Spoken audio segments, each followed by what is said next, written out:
Hi friends, आप सबका स्वागत है हमारे इस यूट्यूब चैनल पे। तो आज जो हम क्वेश्चन करने वाले हैं, जो हमने इससे पहले जो क्वेश्चन कर लिए हैं 1 से लेकर 60 तक, जो TRE 3 का जो पहला वाला एग्जाम हुआ था उसमें जितने भी क्वेश्चन पूछे गए हैं वो सारे क्वेश्चन हम कर रहे हैं। आज से आगे का क्वेश्चन करेंगे। अगर आपने वो वाला वीडियो नहीं देखा है तो जाके देख लीजिए।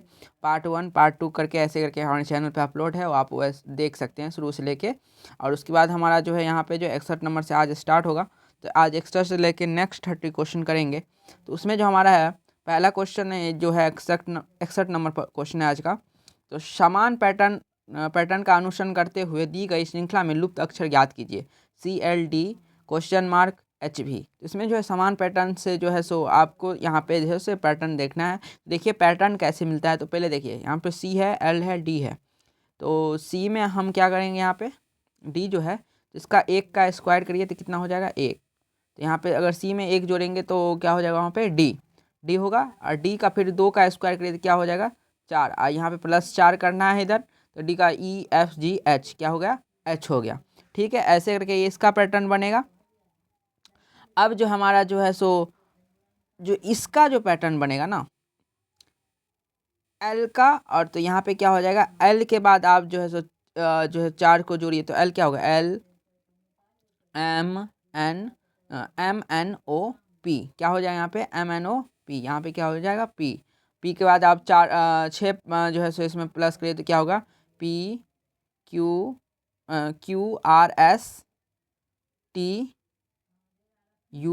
क्या हो जाएगा यहाँ पे आपका V। तो ये आपका सही बन रहा है। जो यहाँ पे आपका +4 होता फिर +4 मतलब 6, यानी 2 2 करके बढ़ता जाता। तो ये आपका राइट आंसर क्या हो जाएगा P। उसके बाद हमारा 62 नंबर क्वेश्चन है।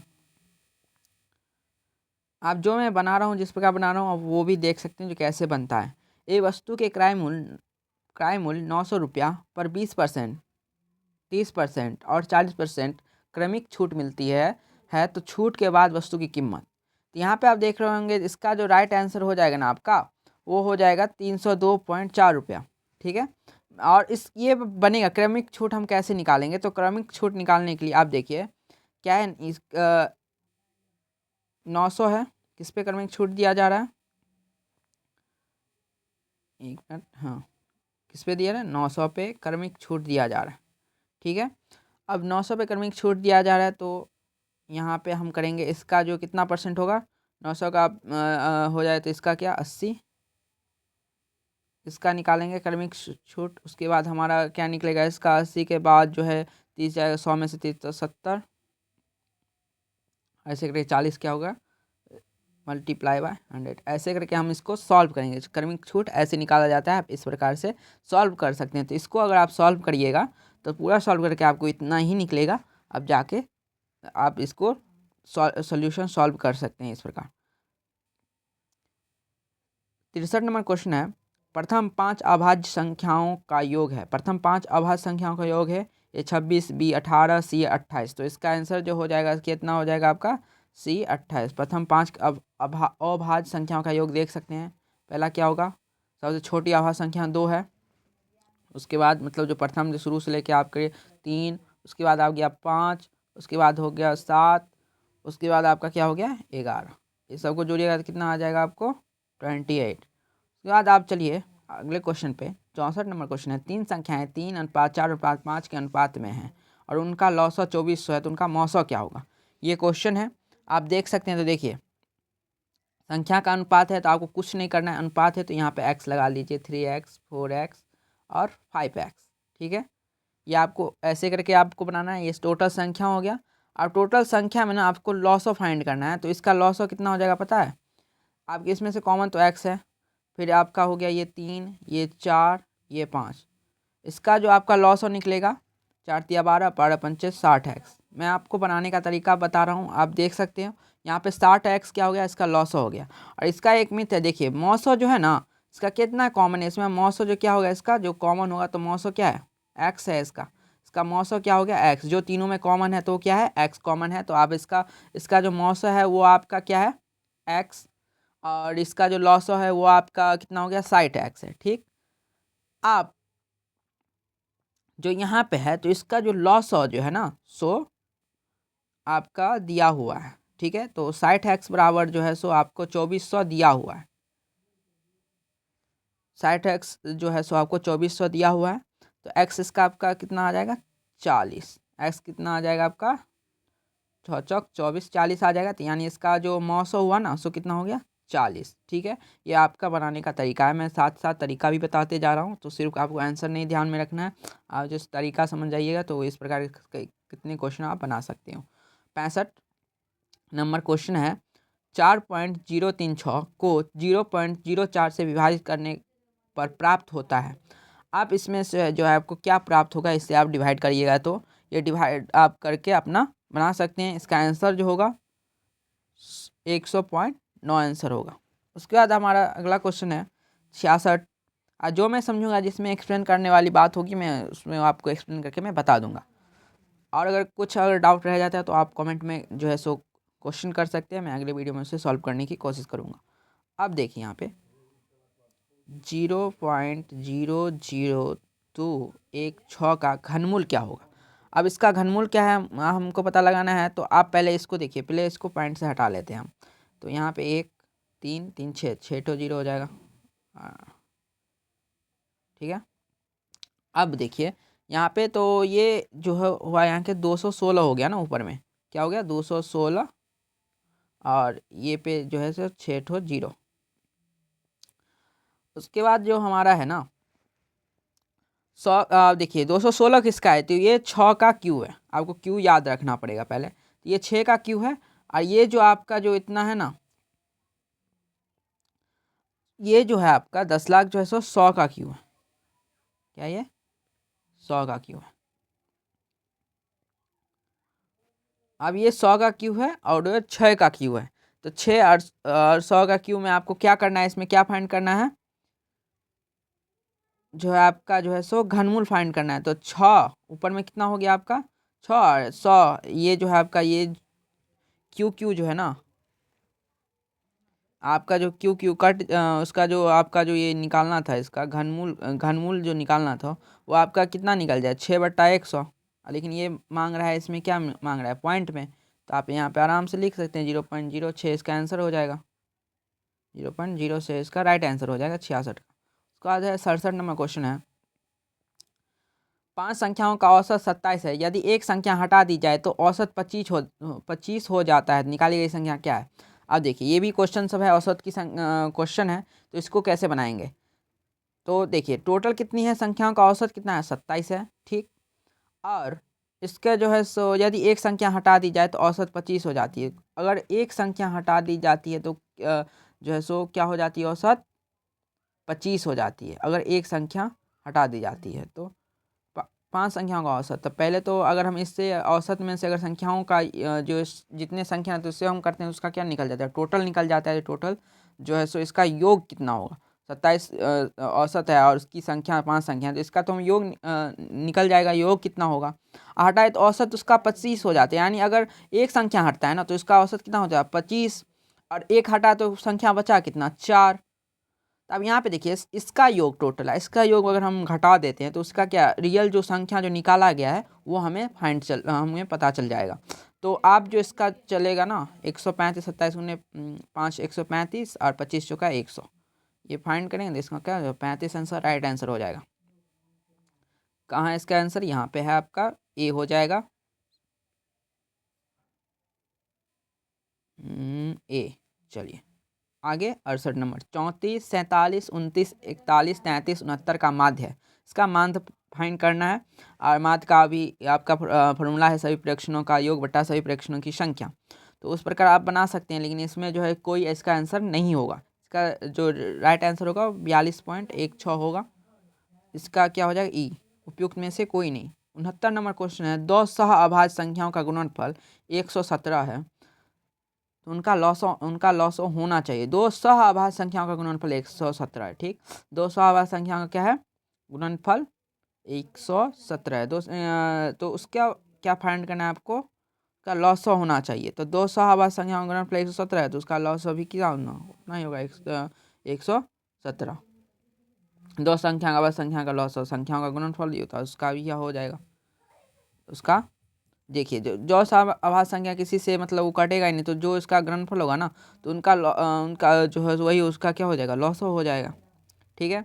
आगे चलिए 70 नंबर क्वेश्चन हमारा, यदि 1/3 प्लस 1/2 प्लस 1/x बराबर 4 है तो x का मान ज्ञात करें। तो इसमें जो है आपको ये समीकरण है, आप ये बना के इसको फाइंड करिएगा। तो इसका 16/19 इसका आंसर आएगा, 16/19। उसके बाद 71 नंबर क्वेश्चन हमारा, एक छात्र के अंक गलती से 63 के बजाय 83 दर्ज हो गए, ठीक। इस कारण से कक्षा का औसत अंक आधे से बढ़ गया। जितना कक्षा के छात्रों की संख्या फाइंड करें तो क्या होगा, एक छात्रों की कुल संख्या अगर आप x मान के इसको फाइंड करते हैं, ये आपको बनाना पड़ेगा। तो कितना बढ़ा है इसमें, चलिए मैं आपको बताता हूँ कितना हुआ है। गलती पहले देखिए, 63 जो है 83, यानी कितना बढ़ा है इसमें, 63 के बजाय यानी 20 बढ़ा है इसमें, ठीक है। और तो कितना बढ़, आधे से बढ़ गए। औसतन कितना बढ़ गया इसका, आधे से बढ़े, यानी आधा था ना, उससे मतलब आधा बढ़ा है, आधे से बढ़ गए हैं। इस कक्षा का औसत अंक आधे से बढ़ गए। तो जितना वो उसका आधा कक्षा का जो टोटल जो था ना, कुल छात्र की जो औसत थी, तो उसमें जो था, उसमें कितना बढ़ा ये 83/63। तो इसका आंसर क्या हो जाएगा आपका, x बराबर 2 गुने 20 बराबर 40। इसका क्या हो जाए, कक्षा में छात्रों की संख्या कितनी थी, 40। एक छात्र के अंक गलती से 63 के बजाय 83 दर्ज हो गए, तो इस कारण कक्षा के औसत अंक आधे से बढ़ गए हैं। तो छात्रों की संख्या ज्ञात करें। तो आपको जो इस कितना बढ़ा है, 20 बढ़ा है इसमें, ठीक। और आधे से बढ़ गए, यानी x का जितना था उतना इसका मतलब आधा था। तो उसके बाद चलिए इसका जो गलती हुआ है वो कितना हो रहा है, इसका इतना गलती हुआ है इससे करने पे। इस प्रकार आप इसका आंसर फाइंड कर सकते हैं। 72 नंबर क्वेश्चन है हमारा, यदि 5 का पावर x प्लस 3 और 25 का पावर 3x-4 हो तो x का मान फाइंड करें। आपको जो है इसका बेस सेम करना है और आराम से आपका आंसर मिल जाएगा। तो आप इसको जो बेस सेम करिएगा, तो जैसे 5x प्लस 3 है, तो 5 का 25 क्या है, 5 का जो है स्क्वायर है। अब स्क्वायर करिए आराम से, इसका बेस सेम हो जाएगा। तो आप ये आराम से आंसर a के पावर जो सेम बनने वाला पावर a का पावर n प्लस b का पावर जो है n होगा, तो उस पर आप बना a के पावर m पर इस प्रकार आप बना सकते हैं। जो आपका क्या हो जाएगा, a के पावर n बराबर a का पावर m जो होता है n ही होता है। तो उसमें आपका क्या हो जाएगा, ये जो होगा सो आपका n बराबर m हो जाता है। ये आपका फॉर्मूला होता है, ये आपको याद रखना होगा, ध्यान में रखना होगा। ये फॉर्मूला था, a के पावर n बराबर a के पावर n होता है। अगर m हो जाएगा तो b का पावर क्या हो जाए, a के पावर n बराबर a के पावर m होगा, तो n बराबर m हो जाता है। तो वही फॉर्मूला पर ये बनेगा। जो 5 के पावर x प्लस 3 है, तो 25 के पावर 3x-4 है। तो अगर 25 अगर हम 5 बना देते हैं इसको, तो ये इक्वल टू बन जाएगा और x का में जो है वैल्यू फाइंड हो जाएगा। तो ये तो 5 मिलाएंगे, 25 को क्या होगा, 5 का स्क्वायर होगा 3x-4। इसमें इसको ऐसे फाइंड करेंगे तो 2 तिया 6x और 4 दूना 8। देखिए दोनों का साइड, इधर भी 5 रहे, इधर ये 5 था ही, इधर हम जो है 5 ला लिए। तो इसमें क्या हो जाएगा हमारा x प्लस 3 और जितना हमारा आया x प्लस 3 बराबर 3 दूनी 6x और 4 दूना 8। इतना ही हमारा जो है सो -8 होगा। हाँ, आप इस प्रकार आप सॉल्व करेंगे तो अगर आपका जो होगा सो इधर 8 8 3 कितना हो गया, इधर आएगा तो 8 3 12, सॉरी 11। और यहाँ पे आपका जो इधर जाएगा 6x 7x हो जाएगा, माइनस होगा ना, तो 5x होगा। यहाँ पे कितना होगा, सॉरी 5x। तो x बराबर आपका हो जाएगा 11/5, ठीक है। इसका आंसर हो जाएगा आपका बी। 73 नंबर क्वेश्चन है, 1210 रुपये को ABC के बीच विभाजित किया गया ताकि A अनुपात B बराबर 5:4 और B अनुपात C बराबर 9:10 हो तो C को मिलता है। तो C को कितना मिलता है। अगर आपको अगर क्वेश्चन आपको पता है क्वेश्चन का आंसर, तो आप हमें जो है सो कमेंट सेक्शन में लिख भी सकते हैं, वीडियो को स्टॉप करके फिर आप मिलाइएगा जो सही है कि नहीं है। 73 नंबर क्वेश्चन है हमारा, जो AB जो है इसका जो 1200 इतना का जो है इतना रुपये में विभाजित हो तो C को कितना मिलता है। तो अगर आप ऐसे इसको बनाइएगा, ABC जो है सो आपका A अनुपात 5 है, A 5:4 है, 9:10 है। तो यहाँ पे आपका ABC जो हो जाएगा ना, ABC का अनुपात में करना है। तो आप इसका जो एक बनाने का तरीका आता है 5:4 और कितना है आपका 9:10, जो आपका ये जो है सो 9×5=45, 4:36 10×40। ये एक ट्रिक है, आप इस प्रकार बना सकते हैं, शॉर्टकट में आपका बन भी जाएगा। तो सी का ये टोटल आपका इसके अनुपात हमने ABC अनुपात निकाल लिया। अब आराम से आप सी का हिस्सा निकाल सकते हैं। सी यहाँ पे 40 है, 40 बट्टा टोटल कितना निकाला था 45 + 36 + 40, इसका कुल सेट इसको डिवाइड दे देंगे तो आपका और गुने 1210 का हम कर रहे हैं। तो 12 मतलब इतना में से ही ना इसको हिस्सा मिलेगा। तो 1210 का कितना इसका अगर आप सॉल्व करिएगा ना तो आपको आंसर मिलेगा 400 रुपया। इसका राइट आंसर क्या हो जाएगा आपको 400 रुपया। 74 नंबर क्वेश्चन है 5% वार्षिक साधारण ब्याज पर निवेश की गई किसी धनराशि का मूल्य 40% तक बढ़ाने के कितना समय लगेगा। अब इसका जो है सो आपका साधारण ब्याज पर है, तो ये आप अगर सॉल्व करिएगा तो इसका आंसर आपको निकलेगा 8 वर्ष। 75 नंबर क्वेश्चन हमारा, दो घनों के आयतन का अनुपात 8:27 है तो उनके सतह का क्षेत्रफल का अनुपात करें। अब ये घन जो है घनों का आयतन का अनुपात इतना है, तो आप आयतन पर जाइएगा, उसके आप देखिए आयतन घनों के क्षेत्र देखिएगा आयतन कहाँ है आपका, यहाँ पे है 8/27 का अनुपात दिया हुआ है। ये आपके फॉर्मूला बेस्ड क्वेश्चन है, आप बना सकते हैं, बना लीजिएगा, आसानी से आपको होगा, बना लेंगे। तो घनों का पहले आयतन का फॉर्मूला आपको पता होना चाहिए। पहले आप अनुपात यहाँ पे रखिए, यहाँ पे ये क्या हो जाए एक क्यू बराबर हो जाता है उसका घन का आयतन का फॉर्मूला क्या होता है एक क्यू। तो यहाँ पे जो है हम इसका आयतन जो लिखेंगे, देखिए मैं बना के दिखा देता हूँ हमको। 8/27 बराबर एक घन का फॉर्मूला क्या होता है A1, एक घन का फॉर्मूला A1 का एक क्यू और फिर इसका A2 का क्यू। टोटल क्यू मिल जाएगा तो क्या हो जाएगा आपका टोटल का होल क्यू, यहाँ पे हो जाएगा आपका A2 का होल क्यू। यहाँ भी तब आप क्यू बना लीजिए। तो ये क्या है 2 का क्यू है 8 और 27 कितना है 3 का क्यू है। क्यू क्यू आपका कट ही जाएगा तो 2 बट्टा कितना हो जाएगा 2/3 A1/A2 बचेगा आपका। तो उसका क्षेत्रफलों का अनुपात फाइंड करना है घन का। तो इसका क्षेत्रफल का अनुपात होगा इसका A² अभी इसका क्या 2 दूनी 4 और 3 तिया 9, 4 दो घनों के साथी क्षेत्रफल का फाइंड करना है। इसका आंसर क्या हो जाएगा 4:9, 2 दूनी 4 और 3 तिया 9, 75 का सी आंसर हो जाएगा। 76 नंबर क्वेश्चन है x=3 और y=-2, तो समीकरण 4px और -3y 12 का एक समाधान है, तो p का मान ज्ञात करें। ये आराम से आप जो है सो इसमें वैल्यू पुट करके आप बना सकते हैं, और वैल्यू पुट करके आप बनाएंगे तो इसका 1/2 आंसर आपको आ जाएगा। जहाँ पे जो है ना x=3 है तो वहाँ पे ये रख लीजिए, y=-2 है तो y=-2 रख लीजिए। आपसे जो है सो आसानी से आप इसे समीकरण हल करके बना सकते हैं। 77 नंबर क्वेश्चन है y² -7y + 12 का गुणनखंड है। अब इसको गुणनखंड फाइंड करना है। तो गुणनखंड फाइंड करने के लिए आप सबको पता ही होगा, आप सबने 10th में पढ़ा होगा। तो देखिए गुणनखंड फाइंड मैं एक बता देता हूँ कैसे करें। पहले 12 को यहाँ पे जो जितनी संख्या रहती है इससे आप गुना करिए। तो यहाँ पे 1 है तो 12 से 1 से गुना करेंगे तो y²। और इस प्रकार देखिए यहाँ प्लस है तो आप इस प्रकार पुराना है जो जो गुना करके इसका मल्टीप्लाई करके 12 पूरे और एडिशन करके जो है ना इसका जो है उसको 7 पुराना है। तो यहाँ पे y² हम दे दिए, ठीक है। अब 7 कैसे पड़ेगा, तो 2 इसको 12 का हम गुणनखंड करेंगे तो 3 चौके 12, 4 3 7 होता है, 4 तिया 12 होता है।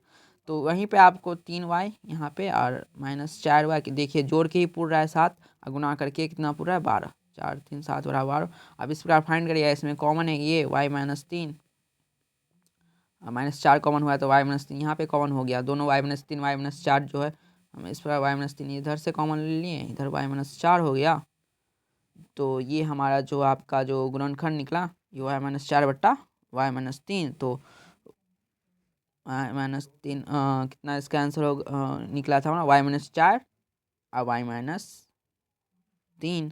तो इसमें से कोई नहीं है, y-4 ही नहीं है, इसमें नहीं y- दोनों एक ऑप्शन नहीं है। तो इसमें क्या होगा आंसर निकला था y-4 और y-3, लेकिन तीन में से कोई नहीं है तो उपयुक्त में से कोई आंसर नहीं होगा। चलिए आगे देखते हैं। 78 अवलोकनों 2 3 7 9 7 1 1 9 1 6 का बहुलक क्या होगा। 9 2 1 3। तो इस सब का बहुलक कितना होगा? 3 एक बार है, सबसे ज़्यादा है, तो इसका सी हो जाएगा आंसर। 79 नंबर क्वेश्चन है हमारा, निम्नलिखित में से वो कौन सा यंत्र है जिसके द्वारा विद्युत परिपथ में बहने वाली धारा की पहचान होती है? आमीटर, गैल्वेनोमीटर, जनरेटर, उपयोग से कोई एक से अधिक, उपयोग से कोई नहीं है। आप शायद साइंस का क्वेश्चन है आपका, तो इसमें जो है सो आमीटर इसका राइट आंसर हो जाएगा आपका। 80 नंबर क्वेश्चन है, सितारों के चमकने की प्रकाशीय प्रक्रिया निम्नलिखित में से किससे के कारण होती है?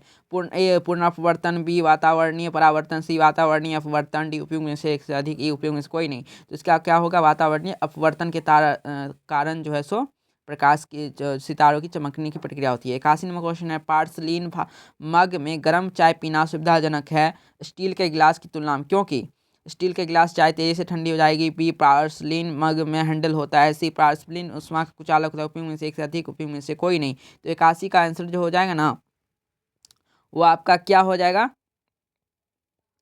81 नंबर का आंसर जल्दी जल्दी आपको अगर पता है तो कमेंट में आप कमेंट करिए, मैं आप बताने वाला हूँ जिसका आंसर क्या हो जाएगा। सो डी उपयोग में से एक से अधिक हो जाएगा।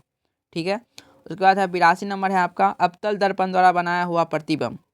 अवतल दर्पण द्वारा बनाएगा हुआ प्रतिबिंब क्या होता है? हमेशा आभासी, एक निश्चित रूप से वास्तविक होगा यदि वस्तु आभासी है, हमेशा वास्तविक होता है, उपयुक्त में से एक से अधिक, उपयुक्त नहीं। इसका आंसर क्या हो जाएगा?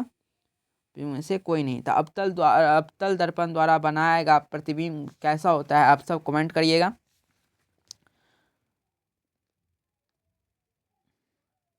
आप उसका प्रकार देखिए, अवतल दर्पण मैं ही बताता हूँ, जो वास्तविक आभासी दोनों प्रतिबिंब बनाता है। अवतल दर्पण की फोर्स ऋणात्मक होती है।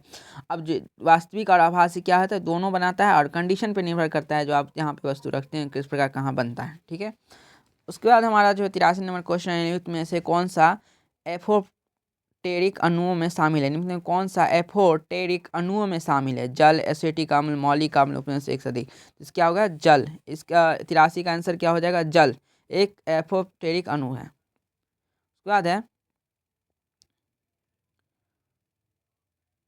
84 नंबर क्वेश्चन है, लुईस की अभिधारणा निम्न में से किससे के बर्ताव को जो है व्याख्यायित करती है?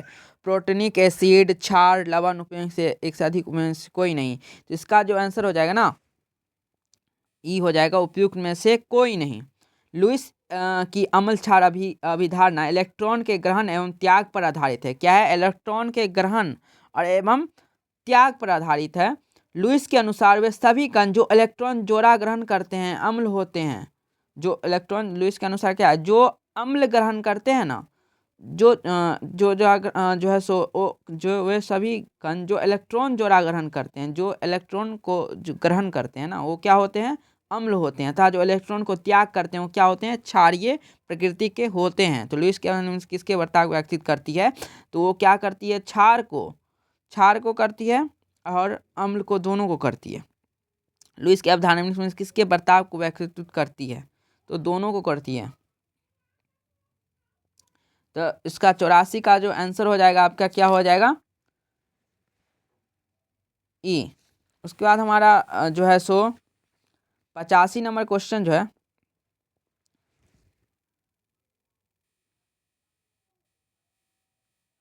उदासीनीकरण पर, एक मिनट, उदासीनीकरण प्रक्रिया का उत्क्रम विपरीत क्या है? उत्क्रम मीन्स विपरीत होता है, तो क्या उदासीनीकरण का क्या है? हाइड्रोलिसिस। उदासीनीकरण का प्रक्रिया का जो है सो उल्टा क्या है? हाइड्रोलिसिस है। उसके बाद हमारा है 86 नंबर क्वेश्चन है, निम्नलिखित में से कौन सा द्वितीय प्रदूषक है? CO, CO2, HF, उपमेय से एक से अधिक, उपमेय से कोई नहीं। तो द्वितीय प्रदूषक जो है सो क्या है हमारा? इसमें से कोई नहीं। ये तीनों जो है हमारे प्राथमिक प्रदूषक हैं, द्वितीय प्रदूषक नहीं है। ठीक है, 87 नंबर क्वेश्चन हमारा डीएनए का कौन सा भाग प्रोटीन की सूचना देता है? ये जीन, क्रोमोसोम, सी आरएनए। तो डीएनए का कौन सा भाग प्रोटीन को सूचना देता है? तो डीएनए का जो है जीन भाग जो है ना, सो क्या है? प्रोटीन की सूचना देता है। आरएन क्या है? प्रोटीन के इसमें तो आरएनए में जो है सो सूचना देता है। आरएनए डीएनए को सूचना देता है। जीन जो है सो आरएनए नहीं होगा, जीन इसका राइट आंसर होगा। डीएनए का कौन सा भाग प्रोटीन की सूचना देता है? तो जीन। इसका राइट आंसर क्या हो जाएगा आपका? जीन। ठीक है, आगे चलिए, तो यहाँ पे 88 नंबर क्वेश्चन है, यदि कोई बीमारी नॉन ह्यूमन प्राणी से किसी मनुष्य में पहुँचती है तो इसे क्या कहते हैं? जन्मजात बीमारी, पशुजन्य बीमारी, संक्रामक बीमारी। तो क्या हो जाए? संक्रामक बीमारी। जो एक दूसरे से छूने से जो है सो फैलती है, उसे क्या संक्रमण संक्रमण होता है ना, उसे संक्रमण बीमारी कहते हैं। उसके बाद हमारा नेक्स्ट क्वेश्चन है 89।